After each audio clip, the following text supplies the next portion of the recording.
Hello viewers, welcome back to my channel. আশা করি সবাই অনেক ভালো আছেন। আজ আমি আপনাদের সামনে সম্পূর্ণ একটি নতুন রেসিপি নিয়ে আবারও হাজির হলাম। আমার আজকের রেসিপিটি সবাই দেখবেন মনোযোগ দিয়ে। আর এই 12 মাসে এই রান্নাটা করে খেতে পারবেন আপনারা শিমের বিচি দিয়ে। তো যারা এখনও আমার চ্যানেলটি সাবস্ক্রাইব করেননি তারা এখনই সাবস্ক্রাইব করে ফেলুন।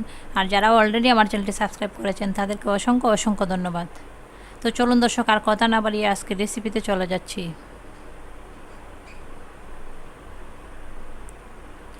আজকে রেসিপি শুরুর জন্য আমি প্রথমেই নিয়েছি একটা রুই মাছ। রুই মাছটাকে ভালোভাবে ধুয়ে আমি এটাকে পিস করে নিয়েছি।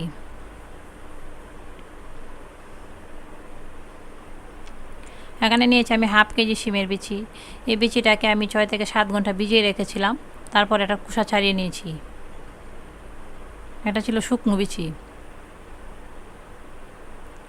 এখানে নিয়েছি আমি 1 চা চামচ পরিমাণ জিরার গুঁড়ো, 1 চা চামচ পরিমাণ ধনিয়ার গুঁড়ো, হাফ চা চামচ পরিমাণ শুকনো মরিচের গুঁড়ো, 1 চা চামচ পরিমাণ হলুদের গুঁড়ো। এখানে দিচ্ছি 1 চা চামচ পরিমাণ রসুন পেস্ট, 1 চা চামচ পরিমাণ আদার পেস্ট এবং 2 চা চামচ পরিমাণ পেঁয়াজের পেস্ট। দিয়ে দিচ্ছি 1.5 চা চামচ পরিমাণ লবণ। হাফ কাপ পানি দিয়ে এটাকে আমি ভালোভাবে মিক্স করে নেব।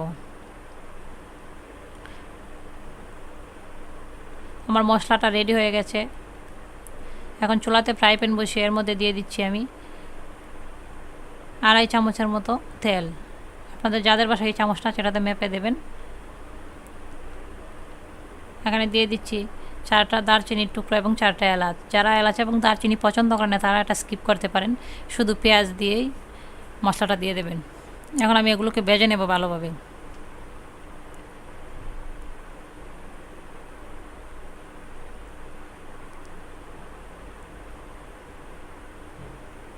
ভাজা হয়ে গেছে, ওখানে আমি এর মধ্যে মশলাটা দিয়ে দিচ্ছি।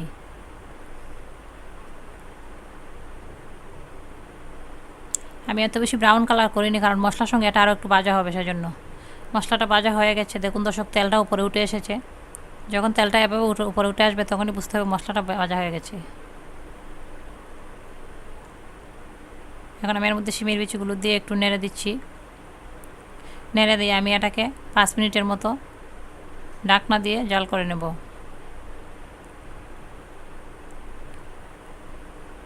এ পর্যায়ে চুলাটাকে মিডিয়াম করে আমি এটাকে কষিয়ে নিচ্ছি। 5 মিনিট হয়ে গেছে, আবার একটু নাড়াচাড়া দিচ্ছি।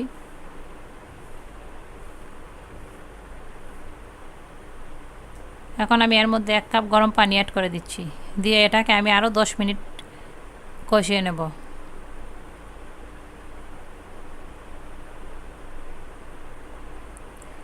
দশ মিনিট হয়ে গেছে, এখন আমি এর মধ্যে আরও একটু গরম পানি অ্যাড করে মাছগুলো দিয়ে দেব।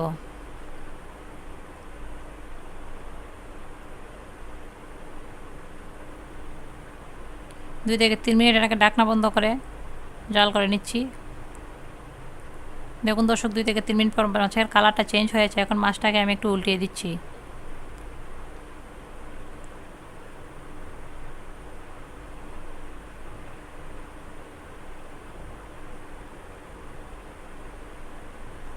এখন এর মধ্যে আমি পরিমাণ মতো জল অ্যাড করে দেব।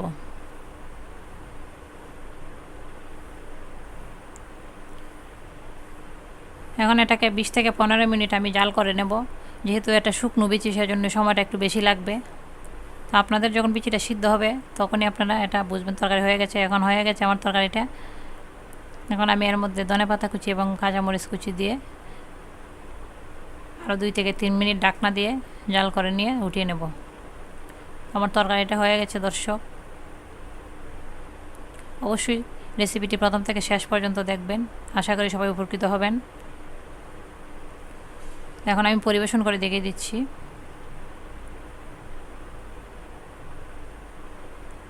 রেসিপিটি দেখার পর অবশ্যই আমার চ্যানেলটিকে সাবস্ক্রাইব করবেন। আর আমার সঙ্গে থাকার জন্য অবশ্যই ধন্যবাদ। সবাই ভালো থাকবেন। Bye bye.